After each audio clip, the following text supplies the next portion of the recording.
Hi అండి. అందరూ ఎలా ఉన్నారు? బాగున్నారా? నేనైతే బాగున్నాను. మీరందరూ బాగుండాలని మనస్ఫూర్తిగా కోరుకుంటున్నాను. అయితే నేను కొన్ని విషయాలు మాట్లాడాలి అనుకుంటున్నానండి. అంటే అవి ఏంటంటే సమాజంలో ఉండే, ఎందుకంటే ఎవరైనా బాగుపడినా, ఎవరైనా ఏదైనా కొత్తగా స్టార్ట్ చేసినా జనాలు చూడలేరు. మనం ఏంటంటే మనం ఎంత కష్టపడినా సమాజానికి భయపడాలి. సమాజం అంటే ఇక్కడ తిరిగిన వాళ్ళందరూ పర్వాలేదండి, బాగానే ఉంటారు. కష్టపడి నిజాయితీగా వాళ్ళ కష్టాన్నే నమ్ముకొని ఇదైన వాళ్ళకి మట్టుగా మాటలు అన్నీ వస్తాయి. ఊరి మీద తిరిగిన వాళ్ళని ఎవ్వరూ ఏం చేయలేరు. ఎందుకంటే వాళ్ళకి ఎటువంటి భయాలు అవసరం లేదు, ఏమీ అవసరం లేదు. అది వాళ్ళ ఇంట్లో వాళ్ళకి కూడా తెలుసు. వాళ్ళ అత్తలు వాళ్ళ కోడళ్ళు ఎలా ఇది చేస్తారో అన్నీ తెలుసు. కానీ ఎదుటి వాళ్ళని మట్టుగా ఏలెత్తి చూపించడానికి జనాలు బాగా వస్తారండి. ఎందుకు అలా అంటున్నానంటే కొన్ని చూస్తున్నాను, అందుకనే అంటున్నాను. ముందు ఒకరిని మనం విమర్శించే ముందు ఎవరైతే విమర్శించాలి అనుకుంటున్నారో వాళ్ళ ఫ్యామిలీలో జనాలు ఎలా ఉన్నారు, తర్వాత వాళ్ళు ఎలా ఉన్నారో తెలుసుకొని ఎవరినైనా మనం ఎంచాలి అనుకున్నప్పుడు ముందు వాళ్ళని అలా ఎంచాలి. అంతేగాని నోరు ఉంది కదా, వాళ్ళు అందులో ఉన్నారు, వాళ్ళు ఇందులో ఉన్నారు, ఏం చేస్తాను అని అంటే ఎవరు ఇక్కడ పడిన వాళ్ళు అయితే లేరండి. అయితే నేను నా విషయానికి వస్తే నేను నా పని అంటే నేను ఇంటి పని చేసుకుంటాను. అలాగే అక్కడ మీకు కనిపిస్తుంది కదా, నేను బ్యూటీషియన్ వర్క్ చేస్తాను, టైలరింగ్ చేస్తాను, తర్వాత ఫ్యాన్సీ స్టోర్ రన్ చేస్తుంటాను. ఇంకా అలాగ నాదైతే కంటిన్యూస్గా నేను నిరంతరం వర్క్లోనే ఉంటాను. ఒక సండే కూడా నేను హాలిడే తీసుకోనండి. ఎందుకంటే నేను కష్టపడితేనే నా ఫ్యామిలీ అనేది బాగా రన్ అవుతుంది. ఎందుకంటే నా పిల్లలకి ఏవి కావాలన్నా నేను కొనగలుగుతాను. మా హస్బెండ్ ఒక్కరు తెచ్చే దాంతో అయితే ఇల్లు గడవడం మాకు చాలా కష్టం, రెంట్లకే రావు. అలాంటిది నేను వర్క్ చేస్తే కానీ అవ్వదండి. అలాంటప్పుడు నేను ఏదో యూట్యూబ్లోకి వచ్చాను కదా, ఎవరో చూస్తారు, ఎవరో ఏదో అంటారు అంటే నేను పడే టైపు కాదు. ఎందుకంటే నేను ఎవరి దగ్గర ఒక రూపాయి కూడా ఆశించే టైప్ కాదండి. నేను నా కష్టాన్ని నమ్ముకుంటాను. నేను నా కష్టపడింది రూపాయి కూడా వదలను. ఎవరు ఫ్రీగా ఇస్తానన్నా ఒక రూపాయి తీసుకోను. నా వ్యక్తిత్వం అయితే అలాంటిది.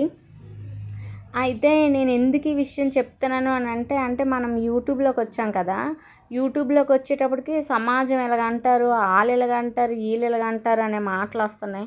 ఎవరో ఎలాగో అన్నా నాకు అనవసరం అండి. నాదైతే నేను పర్ఫెక్ట్గా ఉంటాను.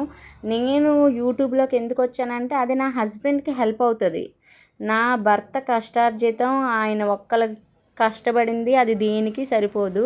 అలాగే నేను చేస్తుంది కూడా నేను నా వర్క్ చూపించుకుంటూ నా ప్రొఫెషన్ చూపించుకుంటూనే చేస్తున్నాను తప్ప నేను ఎవరిని ఇది చేయట్లే కదా.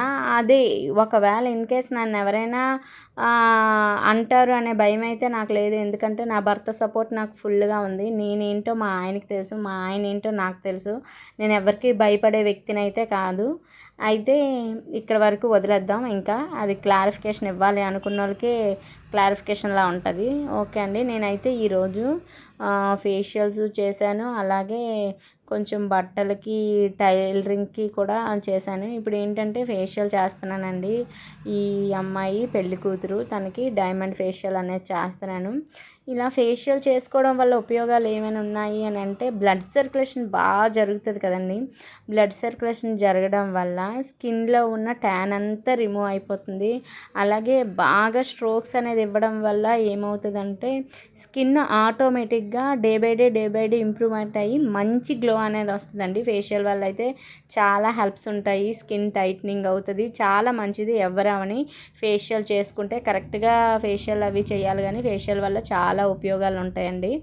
నేను ఈరోజు ఫేషియల్ అవి చేశాను. ఈరోజైతే షాపు ఫుల్, అంటే మార్నింగ్ నుంచి నాకు వర్క్ లాగే ఉందండి. ఎందుకంటే ఇంట్లో పని అంతా చేసుకొని వచ్చాను. ఆ తర్వాత అలాగే లైనింగ్లు అవి తీసుకోవడానికి ముందు బ్లౌజులు అవన్నీ కట్ చేసుకున్నాను.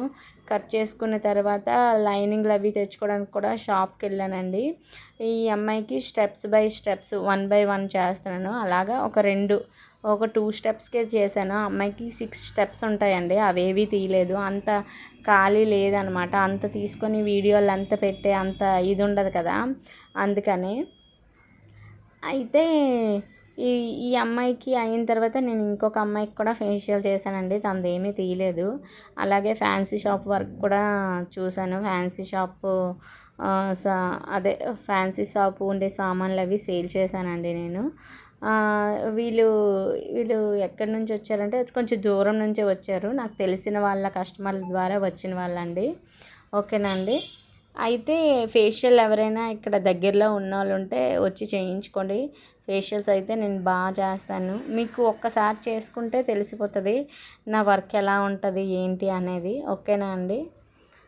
అయితే ఈరోజు ఇంకోటి ఏంటంటే పూజలు ఒకటి వస్తున్నాయి కదండి రేపు నుంచి, శ్రావణ మాసం. నేనైతే రేపు నుంచి ఇంకా అసలు ఖాళీ ఉండదు, ఇంట్లో పనితోటే సరిపోద్ది.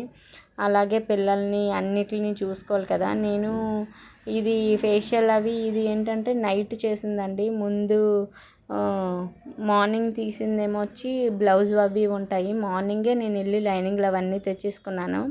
ఇది నైట్ అనమాట, నైట్ చేసింది. నైట్ ఫేషియల్ అవన్నీ చేశాను. వాళ్ళు వెళ్ళేటప్పటికి 9 అయిపోయిందండి. మళ్ళీ నాకు వాళ్ళు వెళ్ళిన తర్వాత నేను వీడియో ఎడిటింగ్ అవన్నీ చేసుకున్నాను.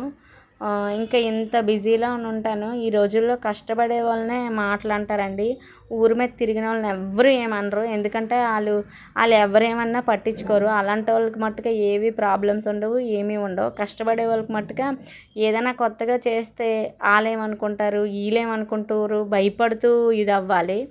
కానీ నేనైతే ఎవ్వరికి భయపడను. నేను ఎందుకంటే నా వర్క్ ఏంటో నాకు తెలుసు, నేను ఇల్లుని ఎలా మెయింటైన్ చేస్తానో నాకు తెలుసు, నా పిల్లల్ని ఎలా చూసుకుంటానో తెలుసు, నా భర్తను ఎలా చూసుకుంటానో తెలుసు. అందుకే నేను ఎవ్వరికి భయపడనండి. ఇంకా ఏంటంటే నాకు దగ్గరగా ఉన్న వాళ్ళకి కూడా తెలుసు నేను ఎలాగా ఫ్యామిలీని ట్రీట్ చేస్తానో, అలాగే నా బిజినెస్ని ఎలా చూసుకుంటానో ప్రతి ఒక్కటి తెలుసు. అందుకే ఎవరో ఏదో అంటారు కదా అని నేను వెనకడుగైతే అస్సలు వేయను. యూట్యూబ్ అనేది మానేయడం అయితే అస్సలు జరగదండి. నేను ఫిక్స్ అయ్యాను, యూట్యూబ్ ఖచ్చితంగా చేస్తాను, సక్సెస్ రాని రాకపోని. నేను ముసలైనా నా వీడియోలు చూసుకోవడానికి ఉంటుంది కదండి, అందుకనైనా చేస్తాను నేను. అది దేవుడి దయ. నా కష్టం అయితే నేను 100% ఇస్తాను. గివప్ అనేది ఇవ్వను యూట్యూబ్లో. నేను ఫిక్స్ అయ్యాను. నేను ఏంటంటే నేను ఏదైనా చెయ్యాలి అనుకుంటే నాకు గివప్ ఇచ్చే అలవాట్లేదు. నేను పార్లర్ పెట్టేటప్పుడు కూడా నాకు చాలా మాటలు అన్నారు. అవి కూడా నేను చిన్న బాబు, నా బాబుకి 2 ఇయర్స్ కంప్లీట్ అయ్యి 3 ఇయర్స్ బాబుని తెచ్చుకొని మరి పార్లర్లో ఉంచుకొని నేను వర్క్ చేసుకొని అలాగే నా బిజినెస్ని సక్సెస్ చేసుకున్నాను. ఇప్పుడు దీంట్లో కొత్తగా వచ్చాను, అటు ఇటు మాటలు వస్తున్నాయి. ఓకే, చూస్తాను. నేనైతే గివప్ అనేది ఇవ్వనండి. ఎవరు ఏమనుకొని నేనైతే పట్టించుకోను. నా దాకా వస్తే మట్టుకు అవతల వాళ్ళకి ఉంటుంది, నా దాకా రానంత వరకు నాకు అనవసరం. నా దాకా వచ్చిందంటే మటుకు నేను ఏ విషయంలోనూ కూడా ఊరుకోను, చాలా సీరియస్గా తీసుకుంటాను. నా విషయం పర్టిక్యులర్గా గమనించిన వాళ్ళకైతే బాగా తెలుసు నేనేంటో. ఓకేనా అండి. ఇదైతే నా సబ్స్క్రైబర్లకి ఎవరికి కాదు. ఎవరైతే బ్యాడ్గా అనుకోవాలి, ఏదో ఒకటి మనుషుల్ని బ్యాడ్ చేయాలి అని చూడాలి అనుకునే వాళ్ళకి ఈ వీడియో. ఓకేనా అండి. అంటే కొంతమంది మన చుట్టాల్లో మంచి వాళ్ళు ఉంటారు, చాలామంది ఏదో అనుకుంటారు. చుట్టాల్లో కూడా మనం ఎప్పుడు బాగుపడితే, మనం పాడైపోతే వాళ్ళకి చాలా ఆనందం. బాగుపడితే చూసేవాళ్ళు తక్కువ మంది ఉంటారండి, పాడైపోతే చూసేవాళ్ళే ఎక్కువ మంది ఉంటారు. ఓకేనా అండి. అయితే నేను ఎందుకు చెప్తున్నాను అని అంటే నాకు కొన్ని తెలిసాయి అన్నమాట, దాన్ని బట్టే అంటున్నాను. ఓకేనా అండి. నేను నా ఫ్యామిలీని రన్ చేసుకుంటాను, నా బిజినెస్ని రన్ చేసుకుంటాను, నేను అన్నిట్లో పర్ఫెక్ట్గా ఉంటాను. ఎవరి దగ్గర ఒక మాట పడే టైప్ అయితే కాదండి. నేను నా కష్టాన్ని నమ్ముకున్నాను. నాకు తెలిసిందంతా ఒకటే, నా కష్టాన్ని ఇష్టపడుతూ చేస్తాను. నేను ఎంత పెద్ద కష్టం అవని నా దాంట్లో ఎప్పుడు ఏడుపు అది ఉండదు, ఎంతో బాధ అయితే తప్ప నేనైతే యూట్యూబ్లో గివప్ అనేది ఇవ్వడం జరగదు.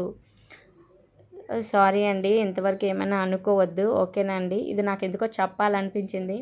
ఇంతవరకు చూశారు కదా నా ఛానల్ని, ప్లీజ్ లైక్ చేయండి, షేర్ చేయండి, సబ్స్క్రైబ్ చేయండి. ఓకేనా అండి. ఇంతవరకు చూశారు, ఉంటాను, బాయ్.